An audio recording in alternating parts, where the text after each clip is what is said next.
Allah kok mati? Ini pertanyaan yang nyeleneh memang kedengarannya. Tetapi pertanyaan ini sering dilontarkan secara khusus orang-orang yang tidak setuju bahwa Yesus itu dianggap sebagai Allah. Karena Yesus mati. Mereka menganggap bahwa Allah nggak bisa mati. Kalau dikatakan Yesus mati, berarti Yesus bukan Allah. Seperti itulah logika yang mereka bangun. Dan pertanyaan itu adalah pertanyaan atau pertanyaan yang dilontarkan untuk menolak keilahian Tuhan Yesus. Sebenarnya pertanyaan itu tidak tepat. Allah kok mati? Atau apakah Allah bisa mati? Itu pertanyaan yang kurang tepat. Tetapi pertanyaan yang tepat atau pertanyaan yang seharusnya dipertanyakan adalah mengapa Allah harus mati? Dan mengapa dia harus memilih untuk mati? Itulah sebenarnya pertanyaan-pertanyaan yang harus kita pergumulkan. Sehingga kita nggak perlu mempersoalkan mengapa dia bisa mati. Dan kalau saya mau menjawab persoalan itu atau pertanyaan itu, jawabannya sangatlah sederhana. Tidak membutuhkan satu perjuangan yang begitu serius menjawab pertanyaan itu. Atau tidak ada kesulitan yang terlalu berarti dari kita untuk menjawab pertanyaan itu. Sederhana sekali pertanyaan itu dan sederhana pula untuk kita menjawab pertanyaan itu. Allah nggak bisa mati. Supaya Allah bisa mati, Allah menjelma menjadi manusia. Jadi tidak menafikan kebenaran bahwa Yesus itu Allah. Karena apa? Karena Yesus itu pun adalah Allah yang menjelma menjadi manusia. Yohanes 1 ayat 1, ayat yang menunjukkan keilahian Tuhan Yesus, di mana dari sejak kekal dia sudah bersama dengan Bapa. Ada pra-eksistensi Tuhan Yesus yang ditegaskan dalam Yohanes 1 ayat 1. Lalu Yohanes 1 ayat 14 ditegaskan bahwa firman itu telah menjelma menjadi manusia. Dan banyak sekali bertaburan di dalam Alkitab ayat-ayat yang menunjukkan bahwa dalam kemanusiaannya dia mati. Seperti Efesus 2 ayat 15, dalam Filipi 2 juga ditegaskan, terus Ibrani pasal yang ke-5 ayat yang ke-7, di 1 Yohanes pasal yang ke-4. Itu semua ayat-ayat yang menegaskan bahwa dia mati dalam kemanusiaannya.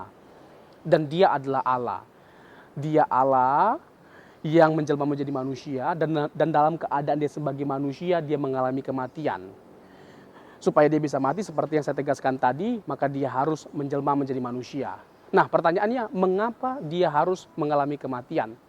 Dan mengapa harus Allah yang mengalami kematian? Nah, ini pertanyaan-pertanyaan yang saya sebutkan di awal yang seharusnya menjadi pertanyaan tepat yang harus kita perkarakan. Jawaban yang pertama, mengapa dia harus mati? Karena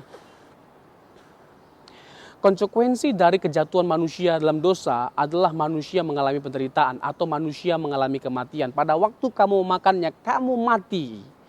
Jadi inilah konsekuensi yang harus dipikul oleh Tuhan Yesus ketika dia berinisiatif untuk menyelamatkan manusia. Yaitu dia harus menyelamatkan manusia dengan jalan dia menderita. Karena itulah konsekuensi dari kejatuhan manusia dalam dosa. Dia harus mati. Karena itulah konsekuensi dari kejatuhan manusia dalam dosa. Jadi dia tidak bisa menghindari cara itu. Allah tidak fair kalau dia memilih cara lain untuk menyelamatkan kita atau menebus kita. Harus dengan cara dia menderita. Harus dengan cara dia mati. Dan kita tahu bahwa Yesus benar-benar menempuh jalan Via Dolorosa. Dan dia begitu luar biasa perjuangannya untuk menempuh penderitaan itu. Terbukti pada waktu Taman Getsemani, dia meminta, dia berdoa supaya cawan itu berlalu. Itu menunjukkan betapa dahsyatnya perjuangan Tuhan Yesus. Betapa luar biasanya, betapa hebat pergumulan Tuhan Yesus pada waktu itu. Dan tidak mudah perjuangan Tuhan Yesus untuk memikul penderitaan itu. Makanya dia meminta cawan itu berlalu. Karena dia benar-benar akan mengalami penderitaan yang begitu luar biasa. Jadi terbukti kebenarannya. Mengapa Yesus harus mengalami kematian? Karena dia harus menebus dosa manusia dengan jalan mengalami kematian. Karena itu adalah konsekuensi dari kejatuhan manusia ke dalam dosa.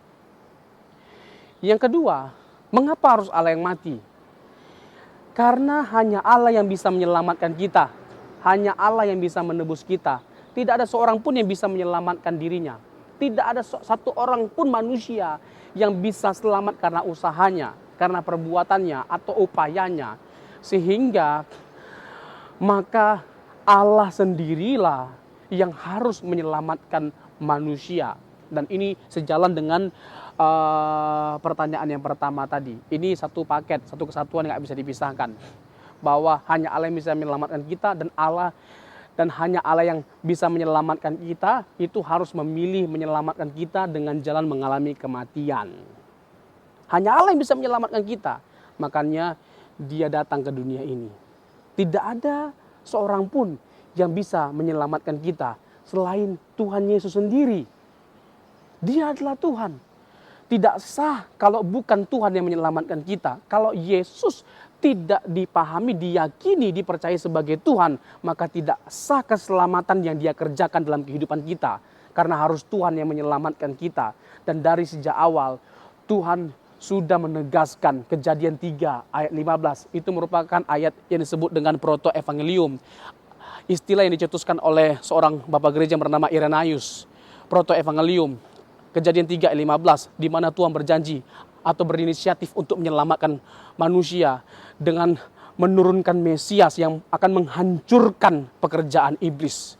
Luar biasa Tuhan kita, di mana dia sudah langsung berinisiatif untuk menyelamatkan kita ketika manusia jatuh ke dalam dosa.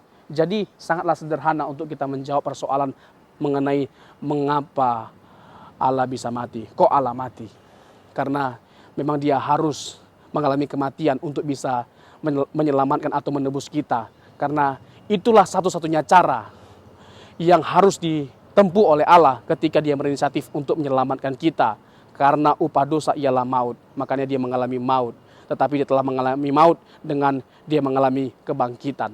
Biarlah persoalan ini dapat menerangi setiap kegundahan kita terkait dengan persoalan mengapa Allah bisa mati. Tuhan Yesus memberkati.